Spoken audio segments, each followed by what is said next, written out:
우리는 계속해서 사사기에 나오는 기도원 이야기를 함께 살펴보고 있습니다. 월요일 날에는 사사기 6장 1절에서 10절까지 말씀을 가지고 함께 살펴보았고요. 또 화요일 날에는 바로 또 38절에서부터 40절까지 33절에서 36절에서 40절까지 말씀을 함께 양틀 시험에 대한 얘기를 봤습니다. 어제는 기도원에게 임한 성령에 대한 이야기를 함께 살펴봤고요. 오늘은 이제 전쟁터에 나가는 이야기를 함께 보고 있습니다. 그러니까 이제 적은 이스라엘 평원에다가 거기다가 이제 골짜기에다 진을 쳤고 이스라엘 사람들은 하롯셈에 거기서 또 있고 이제 대치 상황에 있는 것이죠. 이런 상황에 있는 모습들을 보고 있습니다. 자, 이런 상황에서 서로가 이제 언제 싸울 것인가? 누군가가 쳐들어오기만 하면 이제 서로 완전히 전쟁이 나는 그런 모습이었습니다. 자, 이런 상황 속에서 하나님이 무슨 얘기를 하시냐면, 자, 너희들 한번 살펴봐라. 이게 기도원이 가보니까 사람들의 모습이 기가 찬 거예요. 근데 하나님이 뭐라고 그러냐면 여기에 두려워하는 자들이 많이 있다, 그런 얘기하는 겁니다. 아니, 전쟁 당하는 거 당연히 두렵죠. 두려워하는 사람이 많다는 겁니다. 더 충격적인 건 뭐냐면 그 두려워하는 사람들을 다 집으로 돌려보내라, 이러는 겁니다. 야, 정말 기가 막히지 않습니까? 자, 기껏해서 모았는데 지금 4개의 지파에서 모였잖아요.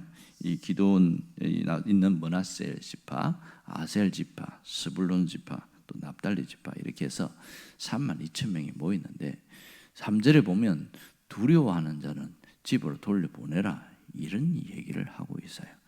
참 기가 막힌 얘기죠. 자, 지금 안 그래도 지금 사람이 모자라는 판에 이 사람들을 데려오는 것도 어려운데 두려워하는 자들 돌려보내라. 그럼 누구하고 싸우냐? 이 답답함이 있는 것이죠. 왜 두려워하는 자를 돌려보내라고 그랬을까?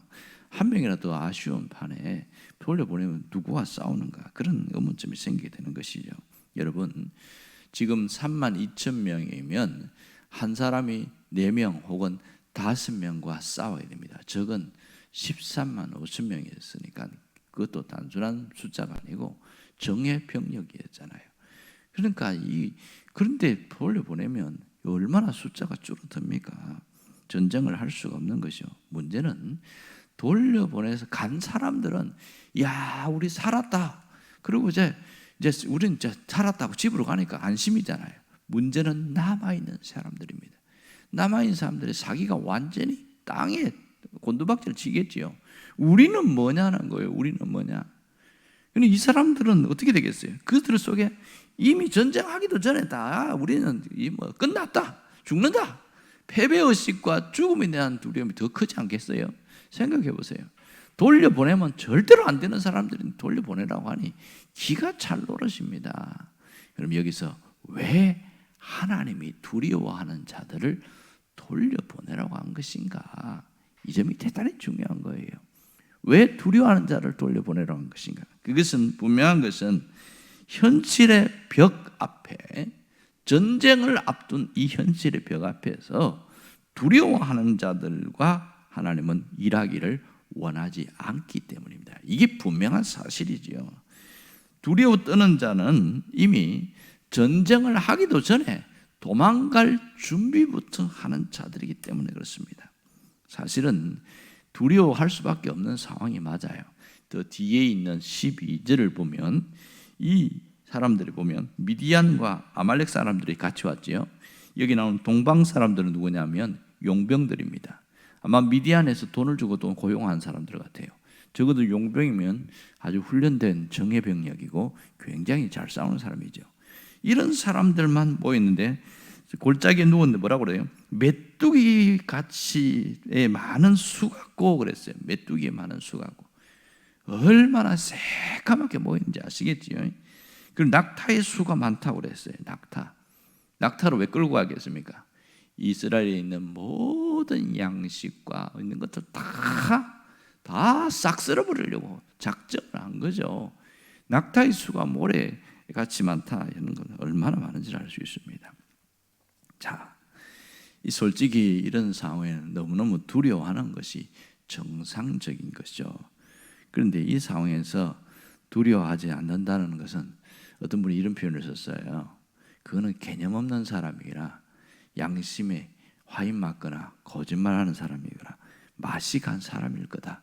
뭐 그런 표현을 썼더라고요. 참, 야, 기가 막힌 표현을 썼구나.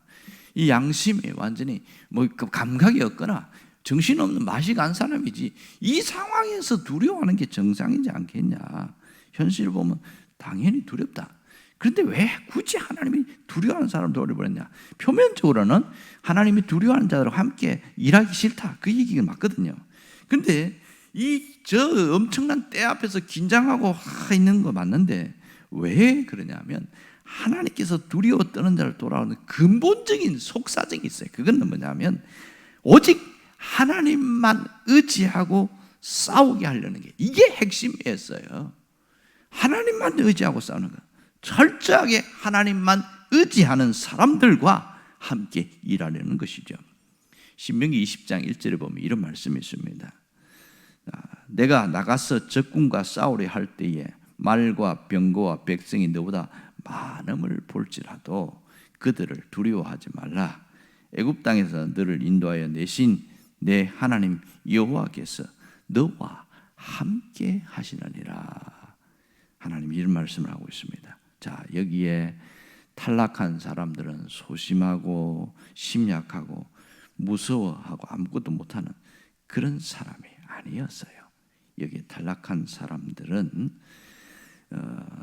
단순히 그냥 두렵다 정도가 아니라 신앙적인 면을 봐야 됩니다. 그것은 그들에게는 영적 시스템이 작동되지 않았다는 겁니다. 현실 앞에서는 누구나 두려울 수밖에 없고 모두가 두려워할 수 있습니다. 하지만 눈앞에 위기가 닥치고 두려운 일들이 생길 때에 두 종류가 있어요. 하나는 영적 시스템이 작동되는 사람이 있고, 또 하나는 영적 시스템이 마비된 사람이 있습니다. 그러니까 이어서 돌려보낸 22,000명은 영적 시스템이 고장난 사람이라는 것을 알 수 있습니다. 여러분, 영적 시스템이 작동되는 사람은 현실에 두려운 일이 생길 때에 거기서 감각적으로는 두렵지만 거기서 정신을 차리고 어떻게 하냐면 과거에 하나님이 내게 어떤 은혜를 베푸셨는가, 그것을 떠올린단 말이에요. 이게 영적 시스템이 작동된다는 걸 말합니다. 그러니까 이 눈앞의 현실은 무섭고 두려운 상황이지만 과거에 하나님이 내게 은혜를 주셨고 하나님이 내게 이렇게 역사하셨다, 그걸 떠올릴 줄 아는 사람인 거예요. 그랬으니까 하나님이 지금도 함께 하시겠지, 지금도 함께 하면 나는 믿겠다, 그래서 지금도 하나님 역사하실 것이다, 그렇게 확신을 갖게 된다는 겁니다. 희한하죠. 똑같이 눈앞에 있는 어려운 현실 앞에서도 영적 시스템이 작동되느냐 안 되느냐, 그것이 굉장히 중요하다는 겁니다. 오늘 우리에게 중요한 메시지를 주고 있어요. 뭐예요? 현실의 눈앞에 두려워하는 마음, 그것으로 우리의 마음이 무너지지 말아야 한다는 겁니다. 두려움은 인생을 마비시킨다는 것을 우리가 잊지 않아야 됩니다. 여러분, 두려움은 삶을 파괴하는 강력한 적임을 알아야 됩니다. 그거 아세요? 피아노 연주회를 앞둔 사람이 정말 몇 달 동안 준비를 하고 또 준비하고 준비했어요. 그렇게 연주를 다 준비했는데 그 관객이 많지 않습니까? 마음에 두려운 마음, 떨리는 마음은 다 있어요. 긴장되는 마음이 있는데 이 두려운 마음이 꽉 그렇게 사로잡히면요, 꼭 틀린다는 거예요. 그렇게 몇 달간을 반복하고 준비한 그 연주회를 망치게 되더라는 겁니다. 그래서 연주를 반복하고 연습하는 것보다 더 중요한 것은 마음 관리가 중요하다. 마음을 다스리게 하는 그것을 훈련을 시킵니다. 운동선수도 마찬가지예요. 어떤 메달을 따기 위해서 운동을 얼마나 열심히 합니까? 메달 하나 따기 위해서 4년간 열심히 준비해요. 그런데요, 꼭 탈락하는 사람은 그 속에 보면 그 두려움을 극복하지 못한 사람은 그렇게 어렵다는 겁니다. 하다가도 실수하고 그렇다는 겁니다. 그만큼 두려움은 강력하고 무섭습니다. 여러분, 우리 삶의 현실에는 두렵게 하는 일이 얼마나 많은지 모릅니다. 가장 큰 두려움들이 몇 가지가 있는데요, 나이가 들면서 우리를 두렵게 하는 게 뭐냐면 질병입니다. 건강했는데 갑자기 아픈 데가 생기는 거예요. 갑자기 아픈 데가 생기니까 와, 이러다가 내가 이제 얼마 못 살고 죽는 거 아닌가. 이 질병에 대한 두려움이 확 밀려오면요, 없던 병도 생기고, 병이 한 가지만 있었는데 두 가지가 생기고 그런다는 거예요. 이게 두려움이 얼마나 우리를 힘들게 하는지 몰라요. 현실적으로 보면 우리는 그 어떤 가난에 대한 두려움이 있어요. 내가 가지지 못하고 누리지 못할 때 이것에 대한 늘 불안함이 있습니다. 항상 그 밑에는 가난에 대한 두려움이 있어요. 나이가 60이 넘어간 사람들은 항상 기본적으로 노후에 대한 두려움을 갖고 있다, 이런 생각하고 있습니다. 이 본능이에요. 그 자체가 죄가 될 수는 없거든요. 내가 얼마를 살 텐데지 모르겠는데, 근데 내가 뭐 가진 게 없으면 어떻게 하나, 이게 두려움이 찾아온다는 거예요. 그리고 가장 강력한 두려움은, 누구에게나 있는 두려움은 죽음에 대한 두려움입니다. 죽음에 대한 두려움은 무엇으로도 극복하기 힘든 그런 어려운 상황이라 할 수 있습니다. 이 두려움이라는 존재가 거대한 공룡처럼 보인단 말입니다. 그게 문제예요. 그래서 막 벌벌벌 떨고 있는 그런 상황에 빠질 때가 상당히 많습니다. 그래서 이 두려움은 사람을 죽이는 치명적인 무기다, 그런 얘기합니다. 그러니까 두려움은 사람의 마음을 마비시키고, 두려움은 우리의 삶을 정지하게 만들고, 이 두려움은 우리의 영혼을 갉아먹는 치명적 무기입니다. 하나님에 대한 신앙을 싹 송두리째 빼앗아가는 게 두려움이라는 겁니다. 그래서 성경에 뭐라고 그래요? 믿음을 가져라. 그 말을 많이 하지 않고 365번 반복한 말이 뭐냐면 두려워하지 말라, 이렇게 이야기합니다. 두려워하지 말라. 왜 그럴까요? 두려움은 하나님에 대한 신앙까지도 완전히 빼앗아가기 때문에 그렇게 얘기를 하고 있는 겁니다. 여러분, 두려우면 현실을 왜곡시켜요. 현실을 있는 그대로 보지 않고 크게 보이게 만듭니다. 그리고 부정적으로 보이게 만들어요. 다 부정적으로 보여요. 그리고 이것이 괴물처럼 우리에게 다가오게 되어지고, 계속해서 과장하고 또 과장하게 만들고, 결국은 우리가 할 수 있는 그 잠재력까지도 무기력하게 만들어버리는 것이 두려움입니다. 그러므로 우리를 두렵게 하는 환경, 두렵게 하는 사건, 두렵게 하는 현실에서 여기서 이겨내야 합니다. 어떻게 하면 이겨낼 수 있을까요? 신앙인에게는 영적 시스템만 작동되면 됩니다. 영적 시스템만 작동되면 어떤 문제라도 이겨낼 수가 있는 것이지요. 여러분, 이스라엘 백성들을 보세요.